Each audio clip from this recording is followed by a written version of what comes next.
Welcome to education hub. हमने अपनी पिछली वीडियोस में देखा यूक्लिड्स डिवीजन लेमा और यूक्लिड्स एल्गोरिथम का कैसे यूज करते हैं। आज हम सबसे पहले बात करते हैं कि हमारे पास प्राइम नंबर्स और कॉम्पोजिट नंबर्स क्या होते हैं। सबसे पहले बात करते हैं प्राइम नंबर्स क्या होते हैं। प्राइम नंबर्स ऐसे नंबर्स होते हैं जो सिर्फ अपने आप से या 1 से डिविजिबल होते हैं। जैसे कि मैंने कहा 2, 3, 5, 7, 11, 13, 17, 19, ये सब नंबर्स जो भी होते हैं ये प्राइम नंबर्स होते हैं। क्यों? क्योंकि इनके जो भी फैक्टर्स हैं वो सिर्फ 1 है या फिर ये नंबर खुद है। जैसे कि 5 को हम सिर्फ 1 से डिवाइड कर सकते हैं और वो सिर्फ अपने आप से डिवाइड हो सकता है, उसको और कोई प्राइम फैक्टर नहीं निकाल सकते। तो इसलिए ये सारे नंबर्स कहलाते हैं प्राइम नंबर्स। तो प्राइम नंबर्स क्या हुए? Numbers which have only one and the number itself as its factors। क्या मतलब हुआ? ऐसे नंबर जिनका फैक्टर सिर्फ 1 है या वो नंबर खुद है उसको हम कहते हैं प्राइम नंबर्स। तो आपके मन में सवाल आ रहा होगा कि 1 जो नंबर है वो भी प्राइम हो सकता है क्योंकि इसका भी कोई भी फैक्टर नहीं है 1 के अलावा। लेकिन 1 जो भी होता है इस 1 को हम कभी भी ना तो हम इसे प्राइम कहते हैं ना इसे हम कॉम्पोजिट कहते हैं, क्योंकि इसका सिर्फ एक ही फैक्टर है 1। तो इसको हम किसी भी कैटेगरी में नहीं डालते हैं, ना प्राइम की कैटेगरी में डालते हैं ना कॉम्पोजिट की कैटेगरी में डालते हैं। तो अब मैं कह रहा हूं 1 ना तो प्राइम है ना कॉम्पोजिट है। अब ये जो टर्म मैं यूज कर रहा हूं कॉम्पोजिट, ये क्या होता है? कॉम्पोजिट नंबर्स ऐसे नंबर होते हैं जिनके मोर देन 2 फैक्टर्स होते हैं, मतलब 1 और वो नंबर खुद, उसके अलावा भी कोई और प्राइम फैक्टर अगर किसी नंबर का है तो वो कॉम्पोजिट नंबर कहलाता है। तो इसके एग्जांपल्स क्या हैं? इसके एग्जांपल मैं कहता हूं 4। अगर मैं बात करूं ये नंबर 4 किस किस नंबर से डिविजिबल है, तो हम देख सकते हैं ये नंबर 1 से भी डिविजिबल है, ये नंबर 2 से भी डिविजिबल है, ये नंबर अपने आप से भी डिविजिबल है। तो हमारे पास इसके मोर देन 2 फैक्टर्स हो गए। क्या क्या फैक्टर्स हो गए? 1 से भी डिविजिबल है, 2 से भी डिविजिबल है और 4 से भी डिविजिबल है। ये तीनों नंबर से डिविजिबल है, तो ये हम कहेंगे क्या है? ये एक कॉम्पोजिट नंबर है। तो कॉम्पोजिट नंबर सारे नंबर होते हैं जो प्राइम नंबर नहीं है, उनके अलावा जितने भी नंबर बचे वो सब कहलाते हैं कॉम्पोजिट नंबर्स। तो अब आपके पास सबसे पहले क्वेश्चंस कैसे आते हैं? ये कहते हैं कोई भी एक नंबर दे देंगे, जैसे कि इन्होंने कहा 5, 11, 13 प्लस 13। तो इसमें कहेगा बताना है हमें कि ये नंबर कॉम्पोजिट है या प्राइम नंबर है। तो कैसे चेक करते हैं? हमें पता है कॉम्पोजिट नंबर्स के मोर देन 2 फैक्टर्स होते हैं, 1 और वो नंबर खुद, उसके अलावा कोई भी फैक्टर है तो वो कहलाएगा कॉम्पोजिट नंबर। हम क्या करते हैं, इसमें से 13 को कॉमन निकाल लेते हैं। यहाँ पे क्या बचता है? 5 into 11, ये पूरी एक टर्म थी और ये एक टर्म है, इसमें से 13 चला गया, बचा 5 into 11 प्लस यहाँ पे 13 चला गया तो बचा 1। अब हमें क्या दिख रहा है यहाँ पे कि ये जो भी नंबर बनेगा सिंप्लीफाई करके x, y, z कुछ भी नंबर बनता है, इसका एक फैक्टर तो ये 13 हो गया, एक फैक्टर इसका ये नंबर हो जाएगा जो भी बनेगा। ये जैसे कि ये 56 बन रहा है तो इसका एक फैक्टर 56 हो गया, तो 2 फैक्टर ये हो गए और एक फैक्टर 1 होता ही होता है हमेशा किसी भी नंबर का। तो इसके मोर देन 2 फैक्टर्स हो गए, तो हम इसको डायरेक्टली कह सकते हैं कि ये नंबर कॉम्पोजिट है। फिर इसके अलावा ऐसे क्वेश्चंस भी आते हैं कि आपको दे दिया, कहता है 4 की पावर n है और n जो है यहाँ पे कोई भी नेचुरल नंबर हो सकता है। तो आपको ये बताना है ये नंबर जो भी बनेगा इसकी लास्ट डिजिट 0 हो सकती है या नहीं हो सकती। तो इसको कैसे सॉल्व करते हैं? हम क्या कहते हैं, जो भी नंबर, ऐसा अगर कोई भी नंबर है जिसके लास्ट में 0 आ रहा है वो नंबर हमेशा 5 से डिविजिबल होता है, मतलब उस नंबर का एक प्राइम फैक्टर होता है 5। जो भी नंबर है जिसके एंड में 0 आता है उसका प्राइम फैक्टर हमेशा 5 जरूर होता है। तो हमें क्या करना है, जो भी ये नंबर दे रखा है यहाँ पे, जैसे ये लिखा है 4 की पावर n, तो मैं इसको करता हूं 2 इंटू 2 की पावर n। ठीक है, यहां पे मुझे दिख रहा है इसके प्राइम फैक्टर जो है सिर्फ और सिर्फ 2 है, 5 इसका प्राइम फैक्टर नहीं है। तो किसी भी नंबर में अगर 5 प्राइम फैक्टर नहीं है तो आप उसको कह सकते हैं कि it does not and with 0।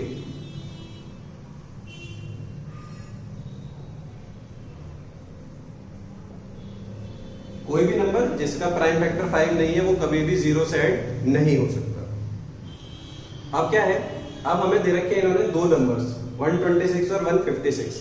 हमें क्या करना है, इसका निकालना है HCF और इन दोनों का निकालना है हमें LCM। दोनों निकालने हैं, उसको कैसे निकालते हैं, प्राइम फैक्टराइजेशन मेथड की हेल्प से। सबसे पहले तो वो देखते हैं, तो कैसे करते हैं ये आप लोगों को सबको आता होगा। हम यहाँ पे ऐसे लिखते हैं, जिस नंबर से भी ये डिविजिबल है सिर्फ प्राइम नंबर्स हमें ढूंढने हैं, जिन प्राइम नंबर से ये डिविजिबल है। जैसे सबसे छोटा नंबर पहले देखते हैं, तो 2 से डिविजिबल है ये नंबर, कितने टाइम्स डिविजिबल है, ये नंबर है 63 टाइम्स डिविजिबल। अब फिर से इस नंबर को देखना है ये किससे डिविजिबल है, तो छोटे नंबर से शुरुआत करनी है आपको। अब 2 से डिविजिबल नहीं है, हम देखते हैं 3 से डिविजिबल है, तो 3 2 जा 6 और 3 1 जा 3, 21 टाइम्स हो गया। ऐसे ही 3 7 जा और लास्ट में आ जाएगा 7 इंटू 1। तो इसके प्राइम फैक्टर्स क्या बने, 2 3 3 7। मैं इसको यहाँ लिख देता हूँ। 126 को कैसे लिख सकते हैं, 2 इंटू 3 का स्क्वायर इंटू 7, ये इसके प्राइम फैक्टर्स हो गए। ऐसे ही 156 के निकालने हैं हमें, तो ये भी 2 से डिविजिबल है, 2 78 टाइम्स ये हो जाएगा। फिर से 2 से डिविजिबल है, 2 39 टाइम्स ये हो जाएगा। अब ये नंबर 3 से डिविजिबल है, 3 इंटू 13 39 बनता है, और लास्ट में ये प्राइम नंबर आ गया है, तो यहाँ पे 13 1 30। तो इस 156 के क्या क्या फैक्टर हो गए, 156 को कैसे लिख सकते हैं, 2 का स्क्वायर इंटू 3 इंटू 13। HCF कैसे निकलेगा, HCF के केस में हम क्या करते हैं, जो भी इन दोनों नंबर्स में प्राइम फैक्टर्स है, कॉमन जो भी प्राइम फैक्टर्स है, जैसे कि इसमें दोनों में 2 आ रहा है और 3 आ रहा है, तो सबसे पहले आपको क्या करना है, उन प्राइम फैक्टर्स को लिख लेना है। 2 और 3 दोनों आ रहे हैं, तो दोनों को हमने यहाँ पे लिख लिया। अब क्या देखना होता है हमें, जो भी इन दोनों में, जैसे 2 की बात करते हैं, तो 2 की जो भी लोएस्ट पावर है, जो भी पावर कम है, जैसे कि यहाँ पे 1 पावर कम है, तो 2 की पावर 1। ऐसे ही देखना है 3 की पावर कम कौन सी है, 3 की पावर भी 1 है जो मिनिमम है, तो यहाँ पे भी हमने 1 लिख दिया। तो ये आपका HCF बन गया 2 इंटू 3, जो कि होता है 6। तो हमें क्या देखना है, HCF के केस में हम देखते हैं जो भी प्राइम फैक्टर कॉमन है उसकी मिनिमम पावर्स हम यहाँ लेते हैं और उसको HCF बना देते हैं। फिर LCM के केस में क्या होता है, LCM के केस में हम क्या करते हैं, जितने भी प्राइम फैक्टर्स यहाँ पे लिखे हैं सारे प्राइम फैक्टर्स को हमें यहाँ लिखना है, जितने भी अलग अलग प्राइम फैक्टर्स हैं। जैसे कि यहाँ पे लिखा है 2 3 7 इंटू 13, हमने सारे प्राइम फैक्टर्स यहाँ पे लिख लिए।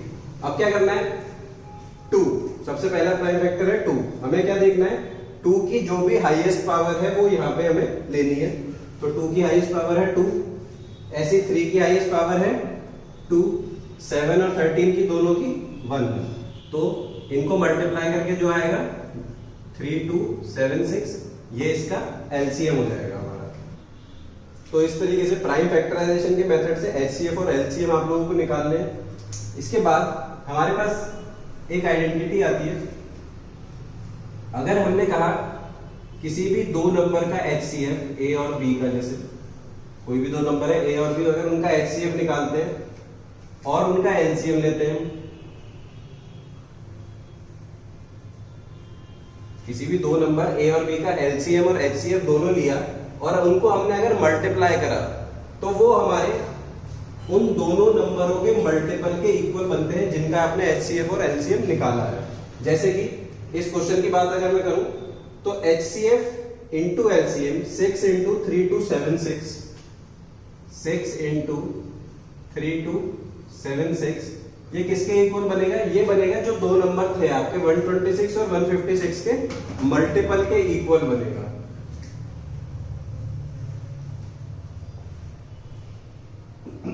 तो आप इन दोनों को मल्टीप्लाई करके देखेंगे तो ये दोनों साइड आपकी बन जाएंगी 19,656।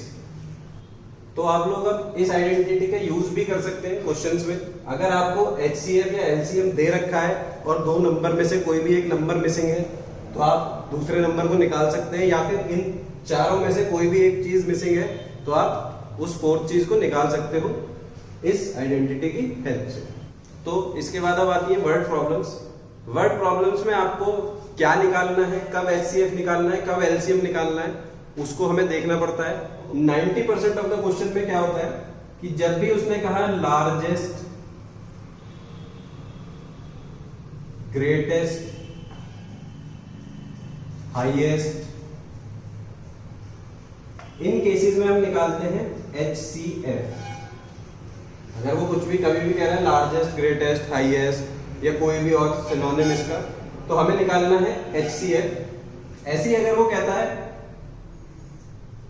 स्मॉलेस्ट, शॉर्टेस्ट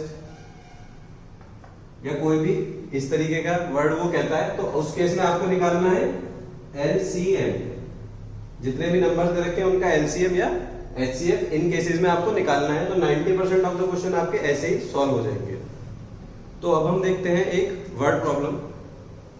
इस वर्ड प्रॉब्लम में ये कह रहा है हमें निकालना है एक largest 4 digit number, largest 4 digit number which when divided by, ये कह रहा है जब उस नंबर को हम 4, 7 और 13 से डिवाइड करें, किससे 4, 7 और 13 से अगर हम उसको डिवाइड करते हैं तो रिमाइंडर जो है तीनों के केस में 3 बचना चाहिए। मतलब हमें एक ऐसा नंबर निकालना है 4 डिजिट का, बड़े से बड़ा नंबर, जो इन तीनों से डिवाइड करने के केस में हमें रिमाइंडर 3 दे। तो सबसे पहली बात, अगर हमें कभी भी ऐसा नंबर निकालना है जो किसी भी मतलब कुछ नंबर दे रखे हैं, जिसमें 3 नंबर आपको दे रखे हैं, आपको एक ऐसा नंबर निकालना है जो इनसे डिवाइड हो जाए, तीनों से डिवाइड हो जाए। तो उस केस में हम क्या करते हैं, हम निकालते हैं LCM। तो हम क्या करेंगे, इन तीनों नंबरों का हम निकालेंगे LCM।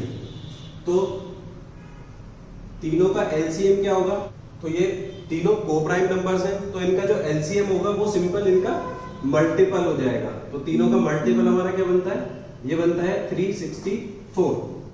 तो ये हमारा LCM हो चुका है। अब हमें क्या करना है, हमें निकालना है लार्जेस्ट 4 डिजिट नंबर। तो हम क्या करते हैं, लार्जेस्ट 4 डिजिट नंबर लिखते हैं पहले, तो ये होता है 9999। हमें क्या करना है, अब एक ऐसा मल्टीपल ढूंढना है 364 का जो 999 से जस्ट छोटा हो, मतलब इससे बड़ा नहीं होना चाहिए। लार्जेस्ट निकालना है तो इससे जो छोटा, थोड़ा सा छोटा नंबर जो 364 से डिविजिबल हो, आपको ऐसा नंबर ढूंढना है। तो कैसे ढूंढ सकते हैं उसको, हम क्या करेंगे, इस 9999 को 364 से करेंगे डिवाइड। अगर हमारा कोई भी रिमाइंडर आता है, अगर हमारा कोई भी रिमाइंडर बचता है तो हम क्या करेंगे, उस रिमाइंडर को 999 में से माइनस कर देंगे। तो जो नया नंबर बनेगा वो हमारा डिविजिबल हो जाएगा इस 364 से। तो पहले वो नंबर निकालते हैं, इसको 364 से डिवाइड करते हैं, तो ये 2 टाइम्स 728 यहाँ पे बचता है। अब हम इसको माइनस कर रहे हैं तो यहाँ पे आ जाएगा 172, 271 इसका रिमाइंडर बच गया है। अब 9 को हम कैरी फॉरवर्ड कर लेते हैं, 9 यहाँ गया तो हम 7 से मल्टीप्लाई कर रहे हैं इसको, ये बनता है हमारा 8, 4, 5, 2। अब इनको हम सब्ट्रैक्ट कर लेते हैं, सब्ट्रैक्ट करते हैं, देखते हैं क्या आता है। यहाँ पे आ जाएगा हमारा 1, यहाँ पे आ गया हमारा 7 और यहाँ पे आ गया हमारा 1। तो ये हमारा रिमाइंडर आ गया 171। तो अब हमें क्या करना है, हमें क्या करना है, 9999 में से 171 को माइनस करेंगे। जब हम माइनस करेंगे तो हमें क्या मिलेगा, हमें एक ऐसा नंबर मिलेगा जो 364 से कंप्लीटली डिविजिबल होगा। तो अब हम 9999 में से 171 को माइनस कर लेते हैं। ये हमें क्या देता है, ये हमें देता है 8289। तो 9828 हमारा एक ऐसा नंबर है जो 364 से कंप्लीटली डिविजिबल है। लेकिन हमें कैसा नंबर निकालना है, हमें निकालना था जो इन तीनों से डिवाइड करने के बाद दे रिमाइंडर 3 रिमाइंडर बचना चाहिए। हमने क्या निकाला है, एक ऐसा नंबर जो इन तीनों से कंप्लीट डिवाइड हो रहा है। एलसीएम से कंप्लीट डिवाइड है तो वो इन तीनों से कंप्लीटली डिवाइड हो रहा होगा। तो अब हमें क्या करना है, हमें रिमाइंडर रिक्वायर्ड है 3, तो हम क्या करते हैं, इस रिमाइंडर को इसमें ऐड कर देते हैं। तो हम इसे यहाँ पे 3 ऐड कर देते हैं इसमें, ये हमारा बन जाएगा 9831। तो अब जो 9831 है ये हमारा एक ऐसा नंबर है कि हम 4, 7, 13 से इसको डिवाइड करते हैं, तो तीनों से डिवाइड करने पे जो हमारा रिमाइंडर बचेगा वो बचेगा 3।